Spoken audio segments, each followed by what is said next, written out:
होता है, एक पल होता है, एक घड़ी होती है कि गणेश। उन्होंने पूछा गणेश जी फ्री कब रहते हैं? तो हमने कहा अब ये तुम्हारे ऊपर, हमको तो मालूम भी नहीं, हम तो अपॉइंटमेंट लिए भी नहीं है उनसे, तो तुम्हें ज्यादा स्मरण हो।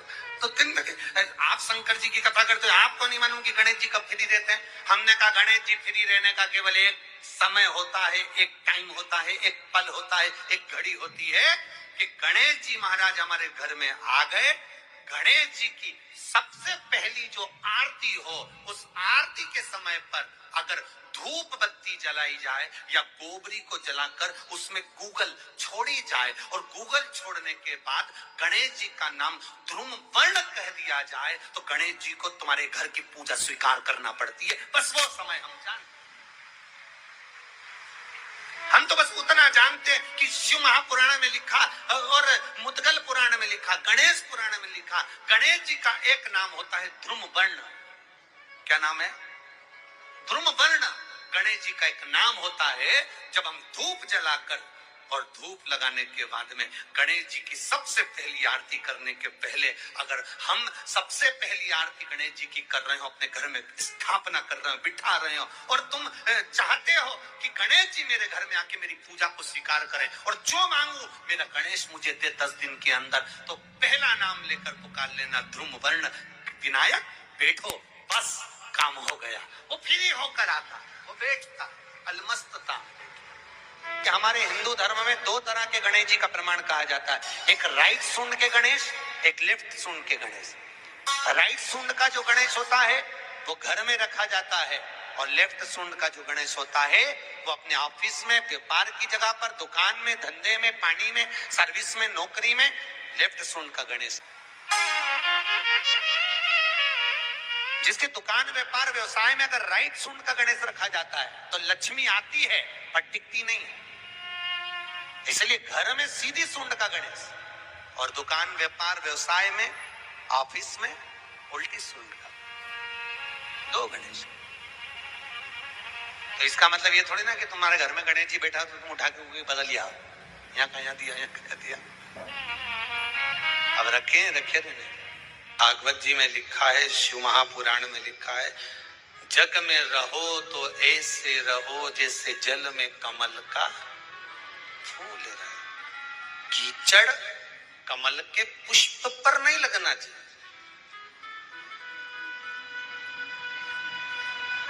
कीचड़ अगर कमल के पुष्प पर लगेगा तो श्रेष्ठ होगा क्या? नहीं। संसार में रहो मना नहीं है, ये झूठे संसार में हमें रहना पड़ेगा, परिवार में हमें रहना पड़ेगा, कुटुंब कबीले में हमें रहना पड़ेगा, सारे परिवार में तुम रहो, पर एक बात का ध्यान रखकर रहना कि हमें संसार में रहना, पर संसार का कीचड़ हमारे ऊपर नहीं लगना चाहिए। कोई तुमसे कह दे कि इससे कोई घर छूटे, इससे कोई परिवार छूटे, के रखना, 2 मिनट में छोड़ दूंगी, 2 मिनट में। तो कहां जाएगी छोड़ के? तो चिल्ला के मैं तो वृंदावन चली जाऊंगी, ने मथुरा चली जाऊंगी, ने गोवर्धन चली जाऊंगी। काहे के लिए जाए? वहां कोई संत मिलेगा, उसकी शरण में चली जाऊंगी। आप लोगों की जो विचार दृष्टि है ना, यही है। बोलो सही है कि गलत है? कोई संत मिले, कोई साधु मिले, कोई तपस्वी मिले, उसकी शरण में जाऊंगी। पर शिव महापुराण तो स्पष्ट मना करती है। शिव महापुराण की कथा कहती है, तुम संत के ढूंढने के लिए वृंदावन काय को जाओ, तुम संत को ढूंढने के लिए मथुरा काय को जाओ, तुम संत को ढूंढने के लिए हरिद्वार काय को जाओ, तुम संत को ढूंढने के लिए मां काशी काय को जाओ, तुम संत को ढूंढने के लिए सीहोर काय को आओ। तुम तो अपने घर में कोई ऐसा संत पैदा कर दो कि दुनिया तुम्हें ढूंढती हुई है। तुम काय को जा रहे हो किसी संत की शरण में? संत अपने घर में पैदा होना चाहिए।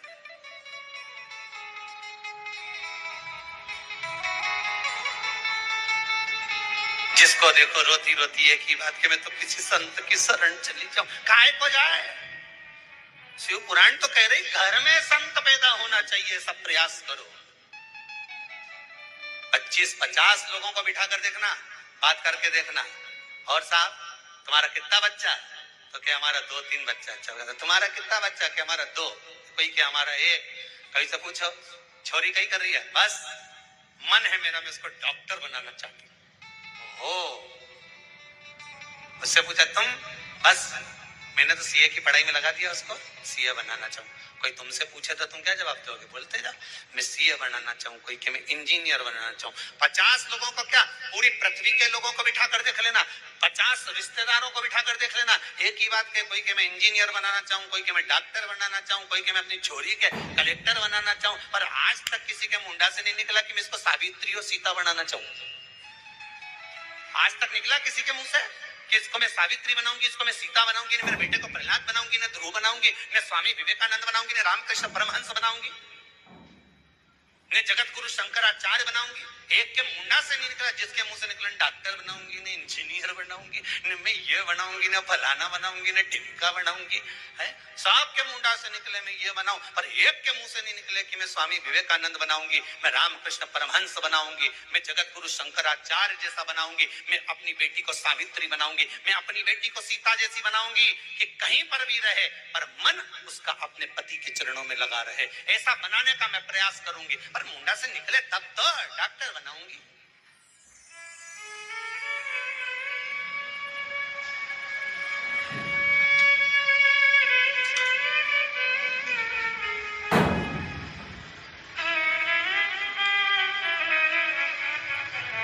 सबको धन दिख रहा है, इंजीनियर बनेगा मेरा बेटा तो खूब जम के बोलो कमाएगा, डॉक्टर बनेगी मेरी बेटी खूब कमाएगी, सीए बनेगा मेरा बेटा खूब कमाएगा, ये बनेगा तो खूब कमाएगा। एक दिन कलम और कटार दोनों में लड़ाई होगी। कटार ने कलम से कहा कि कलम गजब की है रे तू, मैं तो साल 2 साल में एक बार लोगों को काटूं पर तू गजब करे रोज काटती फिरे। कलम रोज ना जाने कितनों को काट देती है। जिसके पास धन नहीं, संपदा नहीं, वैभव नहीं, किसी के यहाँ गए साहब देखना मेरी तबीयत खराब है, कलम ने लिख दिया जाओ ये जांच कराओ, कटा कि नहीं कटा? जरा सा सिग्नेचर करा टेंडर पास, कटा कि नहीं कटा? कटार तो केवल साल भर में 6 महीने में एक बार काटती है, पर कलम तो रोज सुबह से लेकर शाम तक काटती रहती है, ना जाने कितनों को काटती है, कितनों। दोनों में विवाद, दोनों में लड़ाई चल रही है।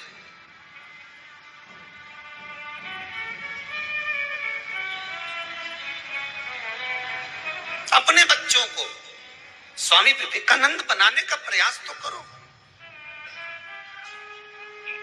हम फिर निवेदन करेंगे बच्चों को डॉक्टर बनाओ, इंजीनियर बनाओ, सीए बनाओ, कलेक्टर बनाओ, एसपी बनाओ, डीएसपी बनाओ, तुम्हारी मर्जी, पड़े छोरा के मंत्री संतरी कलंतरी जो बनाना हो सब बनाओ, पर निवेदन है अपने बच्चों को सबसे पहले संस्कारवान बनाओ। बेटा डॉक्टर बन जाएगा, क्लिनिक छोड़ कर नहीं आएगा, ने डोकरी तड़प तड़प के मर जाएगी, पड़ोसी का बेटा उन संभालेगा।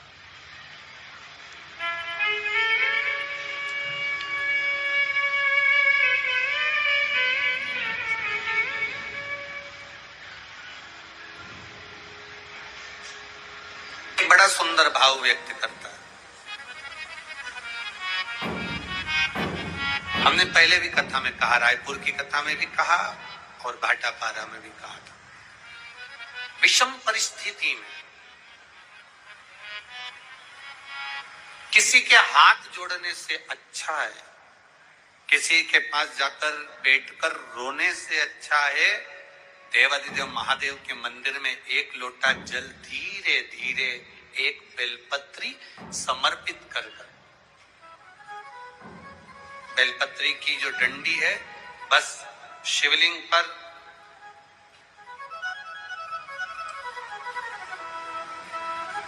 ये शिवलिंग, ये जलाधारी, ये माता पार्वती जी का हस्त कमल शिवलिंग, ये बेलपत्री, ये दंडी का जो मुख है वो अशुक सुंदरी की ओर समर्पित कर कर एक लोटा जल धीरे धीरे, बिल्कुल धीरे धार में अपने हृदय की बात बाबा से दिल से कहते हुए, बाबा बहुत दुखी, बहुत कष्टमय जीवन है बाबा, बहुत तकलीफ में जीवन चल रहा है और तू ना संभालेगा तो संभालेगा त्वमेव माता च पिता त्वमेव बंधुश्च सखा, सब कुछ तो तुमको मान लिया। जब से शिव महापुराण की कथा सुन रही हूं तब से मैंने किसी को नहीं, केवल आपको पिता माना है, आपको भाई माना है, आपको सखा माना है, आपको अपना माना, आपको दादा माना, आपको मैंने नाना माना। आप ही तो हैं जो संभाल सकते हैं। शिव बाबा से एक लोटा जल अगर समर्पित कर रहे हैं धीरे धीरे, कभी तुम्हारे चित्त में ऐसा आए कि मुझे बहुत टेंशन चल रहा है और मेरा जीवन ठीक नहीं चल रहा, हम कहेंगे, आज के जमाने में लोग हताश हो जाते हैं तो सोचते हैं कि सुसाइड कर लूं, मर जाऊं। हम उनसे इतना सा कहना चाहेंगे कि मरने का प्लान फिर बाद में कर लें। हम तुमको मना नहीं करेंगे कि तुम मरने का प्लान मत बनो, तुम्हारा मन हो तुम बाद में प्लान बनाना। एक बार विचार कर लेना कि अभी नहीं मरूंगा, अभी मैंने कथा सुनी है और सुना है एक लोटे जल का महत्व क्या है। कर्जा हो गया ना चूक जाएगा, दुख आ गया ना कट जाएगा।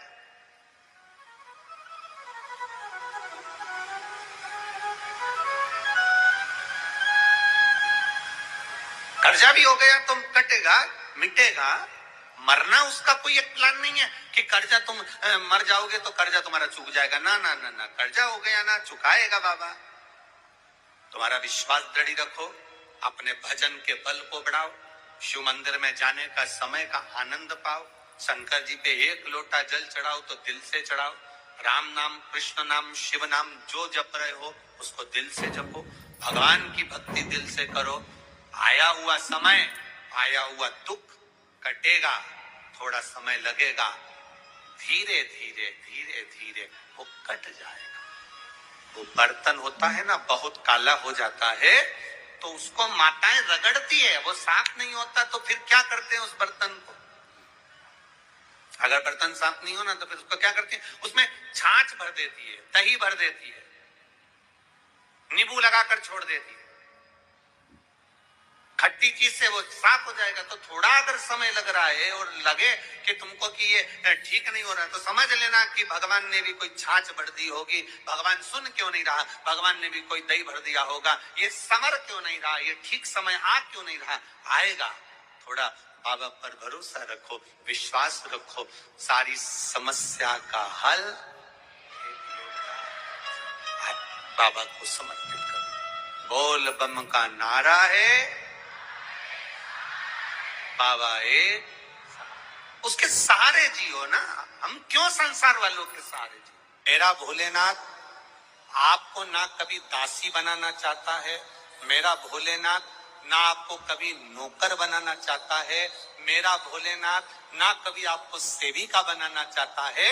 मेरा भोलेनाथ तो आपका हाथ पकड़कर इस संसार सागर से, भव सागर से उन्नति की ओर आगे बढ़ाना चाहता है। तो आपको डूबने नहीं देगा, आपको नष्ट नहीं होने देगा, वो आपको तकलीफ में नहीं आने देगा, वो आपको कष्ट की ओर नहीं जाने देगा। वो शिव तत्व है, वो शंकर लोक बताना मेरा देवादित्य महादेव, वो शिव तत्व है। सुयशा मैं तुम्हें दासी नहीं बना सकता, सुयशा मैं तुम्हें सेविका नहीं बना सकता। तो सुयशा ने कहा फिर कोई सेवा मुझे दे दीजिए। शिव जी ने कहा सुयशा तुम नंदी से विवाह कर लो और नंदी से विवाह कर कर तुम नंदी की धर्म पत्नी बन जाओगी। और नंदी की अगर धर्म पत्नी तुम बन गई तो जिस जगह पर नंदी मेरे मंदिर के बाहर बैठा रहेगा,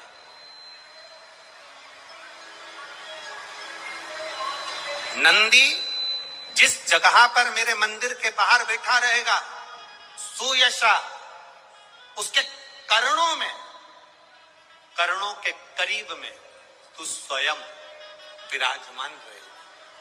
सुयशा, जब कोई नारी, जब कोई पुरुष, जब कोई बच्चा, जब कोई बुजुर्ग, जब कोई भी संसार सागर में रहने वाला मानव मेरे मंदिर में आएगा और नंदी के कान में कुछ कहकर जाएगा, तब तू उसको सुनकर मां पार्वती से कहेगी। और पार्वती जब मेरे साथ प्रतिदिन प्रदोष काल में, प्रदोष के समय, शाम के समय भ्रमण पर जब पार्वती मेरे साथ जाएगी, तो पार्वती मैया जिसके सामने नंदी को रोक देगी, मैं उसके ऊपर कृपा करते हुआ चले जाऊंगा। ये हमारा भाव शिव महापुराण की कथा है। ये हमारा भाव भगवान देवादिदेव महादेव का चरित्र वर्णन कर रहा, ये शिव तत्व वर्णन कर रहा। कितने लोग हैं जो भगवान नंदी के कानों में कुछ कहकर आते हैं? बोले हो कभी? सीधे बोल देते हो क्या जाकर? नंदी के कानों में कहने का भी एक तरीका है। आप लोगों को मालूम होगा वो तरीका? नहीं मालूम? बेलपत्री की जो डंडी रहती है ना, बीच का जो भाग है, ध्यान दी ना जरा सा, ये बीच की जो डंडी है, फिर से देखिए, बेलपत्री के 2 पत्ते और उसके पास में जो बीच की जो डंडी का भाग है, दिख रहा है आप लोगों को? ये 2 डंडी, ये बीच की 2 पत्ती और उसके बीच में जो 2 डंडी का भाग होता है।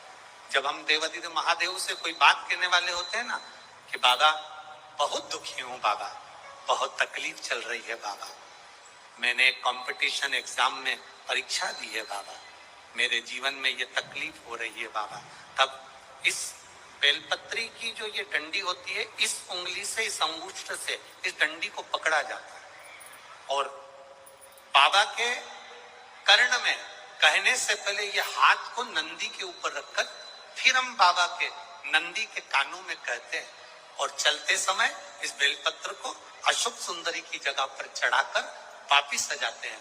देवादिदेव महादेव को पार्वती की बात मानना ही पड़ती है और वो कहना ही। ये बेलपत्र की महत्व, ये जितना फल एक बेलपत्र की पत्ती में, उतना की उतना फल। हम आपसे फिर कहेंगे, कभी मौका मिल जाए जिंदगी में, कभी तुम्हारे जीवन में अगर मौका मिले और कहीं बेलपत्री का वृक्ष मिल जाए जिसकी छांव तुम्हारे ऊपर पड़ रही हो, तुम्हारे ऊपर अगर बेलपत्री की छांव पड़ रही हो, उसके नीचे बैठकर कभी मौका मिले, एक बेलपत्री का पत्ता मात्र रखकर आप शिव जी का नाम लेकर जल भी अगर समर्पित कर रहे हो ना, तो वो 12 ज्योतिर्लिंग को जल चढ़ाने के बराबर फल प्रदान कर। एक बेलपत्री का पत्ता, एक बेलपत्री का वृक्ष, एक बेलपत्री के वृक्ष की छांव हमारे जीवन को कृतार्थ कर देती है, धन्य कर देती है। कृतार्थ एक पिता का काम है बेटी को अच्छी सीख।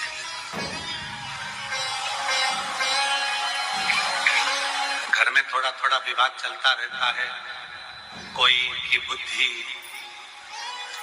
कई बार धन का भी माना जाता है, कई बार सुंदरता का भी माना जाता है, कई बार विचारों का भी माना जाता है। लड़के को लगता है कि मैं कमा कर ला रहा हूं तो दिन भर घर में रहती है। कई बार लड़की को लगता है कि मैं कमा कर ला रही हूं, घर चला रही हूं। कई बार सुंदरता का भी माना जाता है कि मैं इतनी सुंदर हूं, तुम मेरे लायक नहीं। कई बार लड़का कह देता है तू मेरे लायक है।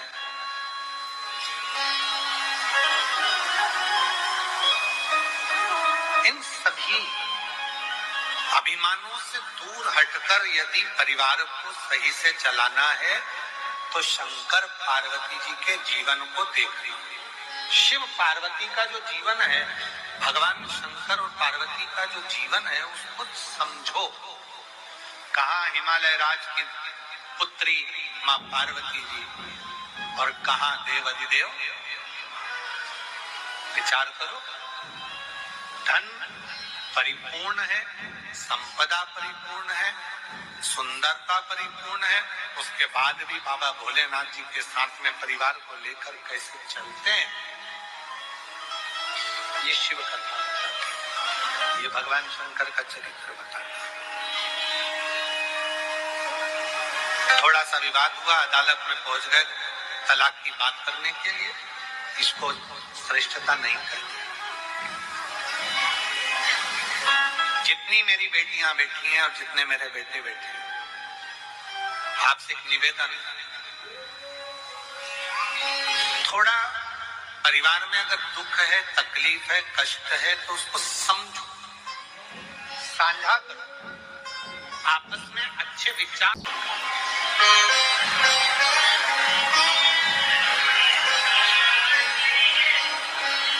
पर आज का समय ऐसा हो गया है, आज का समय ऐसा हो गया कि लोग एक अंश मात्र भी टेंशन अपने दिमाग में लेना ही नहीं चाहते। हम भी चाहते कि तुमको टेंशन नहीं चाहिए, पर छोड़ देना क्या टेंशन खत्म हो जाएगा? रिश्ते खत्म कर देने से क्या टेंशन खत्म हो जाएगा? फोन पर बात नहीं करने से क्या टेंशन खत्म हो जाएगा? उसका मुख नहीं देखोगे तो क्या टेंशन खत्म हो जाएगा?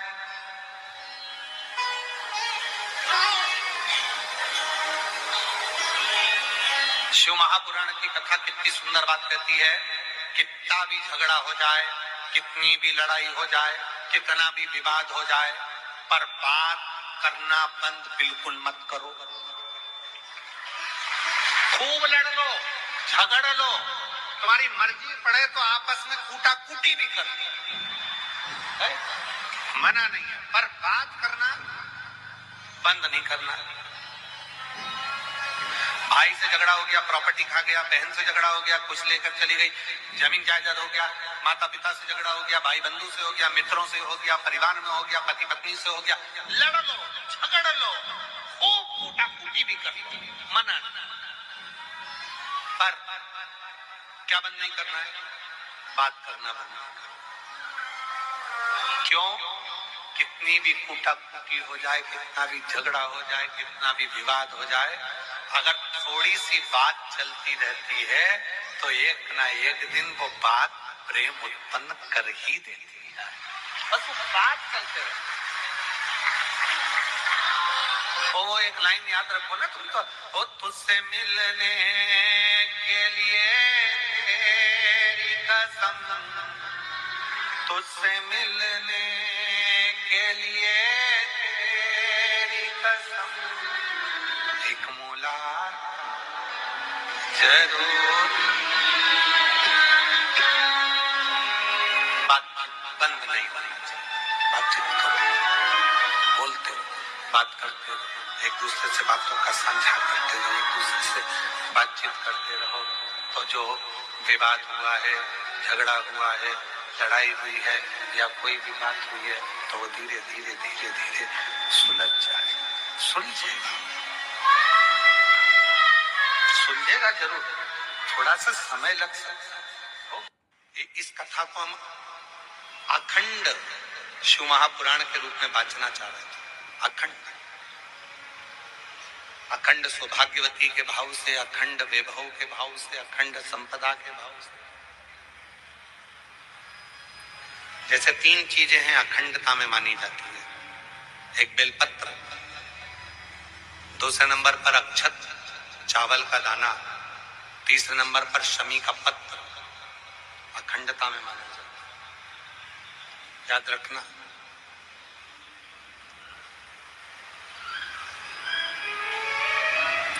एक बेलपत्र एक ऐसी है कि अगर भगवान शंकर के मंदिर में शिव जी पर, शिवलिंग पर चढ़ाई जाती है, भले वो वहीं से उठाकर धोकर क्यों ना चढ़ाई जाए, तुम एक हफ्ते तक भी अगर मंदिर नहीं आए हो और अगर एक बेलपत्र तुमने, मान लो आज तुमने एक बेलपत्र चढ़ा दी और घर गए, या रात को या दूसरे दिन तुम रजो धर्म से हो गए, रजस्वला हो गए, मंदिर नहीं जा सकती 5 दिन 6 दिन 7 दिन, या कहीं जाना पड़ गया तो क्या कहते हैं कि हमारा जल चढ़ाने का नियम टूट गया। कोई कहता है मेरा ये पूजन खंडित हो गया। नहीं, शिव महापुराण बड़ी सुंदर बात कहती है, एक बेलपत्र, एक शमी पत्र और एक चावल का दाना, ये 3 ऐसे हैं जिनको अखंड माना। यदि आप रोज शिव जी के मंदिर में आप जल चढ़ाने का नियम रखा है और आपको मालूम पड़ा कि मेरा रजो धर्म इस तारीख को आने वाला रहता है, तो 2-3 दिन पहले से या तो शमी पत्र या चावल का एक दाना या बेलपत्र शिव को चढ़ाना प्रारंभ कर दिया करो। तो आप यदि 15 दिन भी मंदिर नहीं गए हो तो भी आपका जल अखंड निरंतर स्वीकृत किया जाता है, अखंड। भले तुमने 10 दिन 15 दिन उस जल को नहीं चढ़ाया, तुम 5 दिन 7 दिन नहीं जा सकी, मंदिर नहीं पहुंची, तुम मंदिर तक नहीं जा पाए, तुम कोई कार्य में लग गए, तुम नहीं पहुंचे, और उस जल को अखंडता, अखंड। क्यों? एक बात आप लोगों ने, पशुपति व्रत किसने करा? हाथ उठाओ जरा, किन किन ने करा? सारे पंडाल वाले। हाँ ठीक है, रखिए। पशुपति व्रत में एक बात कही जाती है, 3 चीजें हैं। एक है पाशुपत्य अस्त्र, दूसरे नंबर पर है पाशुपत्य योग, और तीसरे नंबर पर है पशुपति व्रत। 3 चीज। इसमें जो पशुपति व्रत होता है, इस व्रत में कथा में कहा जाता है कि आप लोग जब व्रत करो और 2 व्रत हो गए, या आपको बीच में कहीं जाना पड़ गया, या रजो धर्म आ गया, या कोई काम आ गया, आप शादी में चले गए, फंक्शन में चले गए, बीच में आपका जो 2-3 व्रत छूट गए, उसके बाद वापिस व्रत करोगे, तो कई लोग कहते हैं हमारा खंडित हो गया। नहीं नहीं, खंडित नहीं हुआ। पशुपति व्रत 5 व्रत होते हैं। बीच में अगर तुम कहीं चले भी गए, कोई फंक्शन में चले गए, बाहर चले गए, देश विदेश चले गए, कोई रजो धर्म में चले गए, तो आप उस व्रत को नहीं करते हो। पर वो व्रत भले तुमने नहीं करा, पर इसके पहले तुमने जो शंकर जी की पूजन करी थी, इसके पहले तुमने जो पशुपति व्रत करा था, पिछले सोमवार को जो तुमने पशुपति व्रत करा उसमें जो बेलपत्री चढ़ाई, पिछले सोमवार को तुमने पशुपति व्रत करा उसमें जो चावल का दाना चढ़ाया, पिछले सोमवार को जो तुमने पशुपति व्रत करा उसमें भूल से भी तुमने अगर शमी पत्र या चावल का दाना या बेलपत्र कभी चढ़ाया है, तो वो व्रत तुम्हारे चाहे 15 सोमवार छूट गए, 5 सोमवार छूट गए, 3 सोमवार छूट गए, 4 सोमवार छूट गए, पर वो व्रत तुम्हारा अखंड कहलाता है। भले तुम उसको करो चाहे मत करो। फिर वापिस आते हो, वापिस आने के बाद फिर व्रत करते हो। अब तुम्हारा 3रे नंबर का व्रत है, फिर चालू हो जाता है, 4थे नंबर का व्रत फिर हो जाता है, फिर कहीं जाना पड़ गया, फिर एक व्रत रह गया, फिर वो मान्य होगा। तो वो खंडित नहीं होता, खंडित,